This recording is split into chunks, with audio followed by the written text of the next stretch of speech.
The rain didn't fall that night, it punished the city. Water flooded the streets, drowning the glow of neon lights in cold, trembling reflections.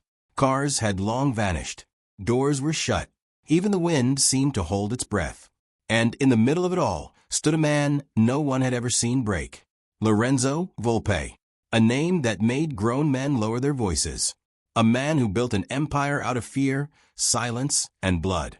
But tonight, there were no guards, no weapons raised, no orders given, just rain, and a trembling hand. He stood motionless in the flooded street, his soaked charcoal suit clinging to him like a second skin. His head was slightly lowered, as if the weight of the storm had finally found a way to press him down. In his hand, a small, tarnished silver locket.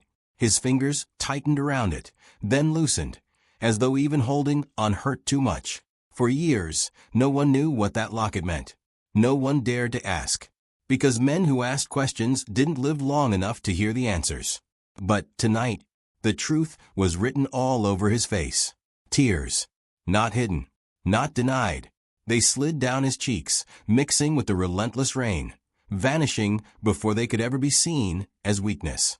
5 years. 5 years since the fire. 5 years since everything he loved was reduced to ash and silence. 5 years of searching, breaking, destroying, hoping the world had lied to him. But the world never lies to men like Lorenzo. It only waits for the right moment to finish them. His grip on the locket tightened again. His jaw clenched. And for a brief second, just one, the man who ruled the underworld looked like someone who had nothing left to rule. Then, a sound, faint, out of place, footsteps splashing through the water behind him, slow, hesitant, and yet coming closer. Lorenzo didn't turn, not immediately, because on a night like this, anyone who dared to approach him either didn't understand who he was or knew something they shouldn't. The footsteps stopped. Silence returned. Then a small, shaking voice cut through the storm. "Sir." Lorenzo's eyes shifted, just slightly. The little girl, a pause, a breath. She's still alive. And in that moment, the storm wasn't the most dangerous thing in the city anymore. If this mystery has gripped you, hit like and subscribe now, because what happens next changes everything. Let's dive in. In the city of Oakhaven, silence was not an absence of sound. It was a form of respect paid to Lorenzo Volpe. Known as the Iron Fox, Lorenzo didn't just run the city's underworld. He owned its very heartbeat. From his penthouse atop the Volpe Tower, a monolith of black glass and steel, he orchestrated movements that could collapse a bank or disappear a politician with a single nod. He was a man of absolute, terrifying order. His suits were always charcoal gray, his hair perfectly slicked back, and his eyes were like two pieces of flint that had never known the warmth of a fire. To the outside world, Lorenzo was a machine. He walked through the most dangerous districts of the city without bodyguards, not because he was foolish, but because the mere shadow of his presence was a more effective shield than any bulletproof vest. No rival dared breathe his name in a derogatory way. No soldier dared skim off the top. He was the untouchable king, a man who had ascended to the throne by purging every ounce of human sentiment from his soul. His voice was a low, melodic rasp that never rose in anger, for he never needed to shout to be heard. The myth of the Iron Fox was built on the foundation of his legendary coldness. It was said that he once sat through a 3-hour dinner with a traitor, laughing and drinking wine, only to execute the man personally during dessert without missing a beat in the conversation. He was a man of logic and steel. But as the sun began to set over the jagged skyline of Oakhaven, the king's facade was beginning to show microscopic fractures. The city saw the crown, but nobody saw the weight of the head that wore it. The public saw the tower. The private man lived in the archive. This was a room tucked behind a false wall in his study, a place where no cameras filmed and no guard stood watch. In this room, the air was heavy with the scent of old paper and dust. On a singular, spotlighted pedestal sat a small, tarnished silver locket. It was cheap, the kind of thing a middle-class father buys for a toddler. Yet Lorenzo looked at it as if it were the most precious diamond on earth. 5 years ago, A car bombing had turned his world into a landscape of ash. His wife, Isabella, and their 4-year-old daughter, Mia, had been inside. The police found enough physical evidence to declare them dead, a scorched shoe, a fragment of a dress, but they never found the bodies. Lorenzo had spent $10 million on private investigators in the first year alone, only to be met with the same answer. They are gone, Lorenzo. Let them rest. He had buried 2 empty caskets under a willow tree, and on that day, the Iron Fox was born. He used his grief as fuel, burning his enemies until there was nothing left but his own empire. But every night, the archive called to him. He would touch the locket, tracing the etched initials MV, and for a few hours, the most powerful man in the state would wither. This was his hidden wound, a jagged, unhealed scar that kept him human in the dark and a monster in the light.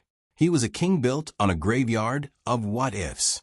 The rain in Oak Haven didn't fall, it drowned. It was the 5th anniversary of the Day of Ash. Lorenzo had dismissed his staff early, locked the doors of the penthouse, and retreated to the center of his office. The lights were off. The only illumination came from the lightning that occasionally tore across the sky, casting long, skeletal shadows against the mahogany walls. The untouchable king was on his knees. His tailored jacket was tossed aside, his silk tie loosened like a noose. In his hand was a glass of uncut bourbon, and in the other, the silver locket. He wasn't drinking, he was drowning. The silence of the room was punctured by a sound that would have paralyzed any of his soldiers with fear. The sound of Lorenzo Volpe sobbing. It was a raw, animalistic noise, the sound of a man whose heart had been pulverized. "I'm sorry," he whispered into the dark, his voice cracking. "I'm so sorry I couldn't save you." He looked at his handgun, a matte black Beretta resting on the glass desk. For a fleeting, dangerous second, the man who ruled the city wondered if the silence of the grave was better than the noise of his memory. He was vulnerable, broken, and completely alone. The Iron Fox had finally been caught in a trap of his own making, and for the first time in his life, he had no plan for escape. He was a king without a kingdom, weeping for a ghost. The sound of the heavy office door unlocking was like a gunshot in the silence. Lorenzo's grief vanished instantly, replaced by a cold, murderous reflex. He lunged for the Beretta, his eyes narrowing as he aimed at the silhouette in the doorway. "Who is it?" he rasped, his finger tightening on the trigger. "Give me one reason not to paint this wall with your brains." It wasn't an assassin. It was Elena, the head maid who had been with the Volpe family since Lorenzo was a child. Her face was pale, her eyes darting nervously to the shadows behind her. She wasn't supposed to be here, no one was. But she wasn't alone. Peeking from behind her apron was a young boy, perhaps 7 years old, wearing a jacket 3 sizes too big and covered in the grime of the streets. "Sir, please," Elena gasped, her voice trembling. "I know the rules. I know I shouldn't be here." But the boy, he came to the back gate. He said he saw something. He said he knew who the locket belonged to. Lorenzo's heart skipped a beat, but his face remained a mask of stone. He looked at the boy, who was gripping Elena's hand, so hard his knuckles were white. The boy's eyes were filled with a terrifying urgency. The sanctity of the king's private fall had been breached, and the world was about to rush in. Lorenzo stood up, his massive frame casting a shadow that seemed to swallow the room. He didn't put the gun away. He approached the pair, his footsteps heavy and deliberate. The boy didn't flinch. Instead, he reached out and grabbed Lorenzo's sleeve, a gesture of such audacity that Elena let out a small whimper of fear. "Mister," the boy whispered, his voice surprisingly steady. "You have to come. Now." Lorenzo looked down at the small hand on his expensive wool sleeve. He looked at Elena. "Explain," he commanded. Elena stepped closer, her breath hitching. She looked around the room as if the very walls had ears, then leaned into Lorenzo's ear. The scent of rain and cheap soap filled his senses as she whispered the words that would ignite a war. "Sir, the little girl is still alive. This boy found her. She's being kept in the iron shipping containers at the old railway dump. They've been hiding her for years, Lorenzo. Right under your nose." The glass of bourbon slipped from Lorenzo's hand, shattering on the floor. The Iron Fox was gone. The shock on his face was so profound it looked like a physical injury. His mouth opened slightly, his wide eyes searching Elena's face for any sign of a lie. Alive, he breathed. The word felt like a spark in a room full of gasoline. The shock lasted exactly 3 seconds. Then the machine returned, but this time it was overclocked. Lorenzo didn't ask for proof. He didn't ask how Elena knew. The look in the boy's eyes, the raw, unfiltered truth of a child, was all the evidence he needed. He holstered his gun with a snap that echoed like a whip. "Elena, get to the safe room. Stay there until I call you," he ordered. His voice now a low, vibrating hum of authority. He didn't wait for her to answer. He grabbed the boy's hand, not with the gentleness of a father, but with the iron grip of a commander. As they walked through the penthouse toward the private elevator, Lorenzo pulled out his encrypted phone. He didn't call his security team. He didn't call his lawyers. He called his cleanup crew, the men who handled the things that didn't exist. "All units to the Sector 4 railway dump," he said into the phone. "Kill anyone who isn't a child. If a single hair on her head is touched, I will burn this city to the ground with everyone in it." He wasn't crying anymore. The grief had been refined into a pure, concentrated rage. The untouchable king was no longer defending a throne. He was hunting for his blood. The black armored SUV didn't drive. It tore through the streets of Oakhaven. Lorenzo was behind the wheel, his eyes fixed on the road with a terrifying intensity. The boy sat in the passenger seat, pointing the way with a shaky finger. The rain was a deluge now, making the world outside the windows look like an underwater graveyard. "How long has she been there?" Lorenzo asked, his voice flat. "I don't know," the boy whispered. "I found a hole in the fence. I saw her through the slats of the big orange box. She has a stick. She fights the rats." Lorenzo's grip on the steering wheel tightened until the leather groaned. "She fights the rats." The thought sent a jolt of agony through him, followed by a wave of white-hot fury. He pushed the accelerator to the floor. They flew past the neon lights of the downtown district and into the skeletal remains of the industrial zone. Here, the buildings were hollowed-out shells, and the only residents were the desperate and the predatory. The dump appeared ahead, a mountain of rusted metal and abandoned trains that looked like the ribcage of a dead giant. Lorenzo didn't slow down as he crashed through the chain-link gates, the metal screaming as it tore away. The SUV skidded to a halt in the mud. Lorenzo leaped out, gun drawn, before the engine had even stopped. The junkyard was a maze of towering shipping containers, stacked 3 high, creating narrow, dark canyons. The boy led the way, his small feet splashing in the oily puddles. "There," the boy hissed, pointing to a rusted orange container tucked behind a pile of old car frames. The silence here was deafening. There were no guards, no sirens, just the sound of the rain drumming against the metal boxes. Lorenzo moved with a predator's grace, his back against the cold steel of the containers. He reached the orange box. The heavy iron door was secured with a massive industrial padlock, but the hinges were rusted thin. He didn't use a key. He stepped back and fired 3 rounds into the lock. The sparks flew, and the sound of the gunshots rolled through the junkyard like thunder. He kicked the door. It groaned, resisting for a moment, then swung open with a shriek of tortured metal. The interior was pitch black, smelling of damp earth and old copper. Lorenzo reached into his pocket and clicked on a high-intensity tactical light. The beam cut through the darkness, dancing over the corrugated walls until it landed on a small, shivering figure in the corner. The girl was huddled behind a stack of wooden pallets. She was thin, her skin a sickly pale, and she was clutching a jagged branch like a sword. Her eyes reflected the light like a trapped animal's. As Lorenzo stepped closer, his breath hitched.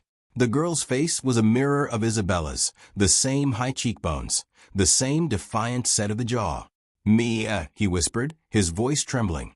The girl didn't move at first. Then, her eyes fell on the silver locket dangling from his hand. She froze. Slowly, she reached into the collar of her tattered dress and pulled out a matching piece of string. Tied to it was a small, rusted key. "Mama said you would come," she croaked, her voice dry from years of disuse. Lorenzo fell to his knees, the mud soaking into his expensive suit. He didn't care. He reached out, and she didn't flinch. She stepped into his arms, her small body shaking with the weight of 5 lost years. But as he held her, his light caught something else in the back of the container. It was a file cabinet. On top of it sat a photo of Lorenzo himself, taken only days ago in his office. Pinned to the photo was a note in handwriting he recognized instantly. It was his second-in-command script. It read, "The king thinks he buried his past. He doesn't know he's been feeding it." Lorenzo realized the truth. This wasn't just a kidnapping. It was a long-term psychological harvest. They hadn't killed her because they wanted him to find her, exactly when they were ready to take his throne. He pulled Mia back and looked into her eyes. "Let's go home," he said, his voice turning into ice. "I have to go kill some people." The girl took his hand, her dirty fingers intertwining with his. The Iron Fox had found his heart, but the city was about to find out what happens when a monster has something to protect. Lorenzo did not wait for the sun to rise. He moved through his own mansion like a ghost, Mia's small hand still tucked into his. In the grand hall, his second-in-command, Marco, sat sipping brandy, already imagining himself wearing the crown. He didn't even hear the door open. When he looked up, the barrel of Lorenzo's Beretta was resting against his temple. The betrayal was out in the open, but Marco simply laughed, thinking he held the ultimate leverage. "You won't kill me, Lorenzo," Marco sneered. "I'm the only one who knows where the rest of the files are hidden." Lorenzo didn't blink. He didn't shout. He simply looked at the man he had trusted for a decade and saw a hollow shell. "You made one mistake, Marco," Lorenzo whispered, his voice vibrating with a coldness that made the brandy in Marco's glass ripple. "You thought Mia was a pawn, but she is the queen." With a swift motion, Lorenzo didn't pull the trigger. Instead, he signaled the doors. Dozens of his most loyal soldiers, men who had served his father before him, poured into the room. They hadn't followed Marco out of loyalty. They had followed him out of fear. Now, seeing the Iron Fox standing tall with his heir by his side, the choice was clear. Marco was dragged away into the night, stripped of his rank and his future, destined to face the very dump he had used as a cage. Lorenzo turned back to Mia, who was watching him with wide, curious eyes. The cycle of violence that had defined the Volpe name for generations felt heavy in the air, but as Mia reached out to touch the silver locket around his neck, the air seemed to clear.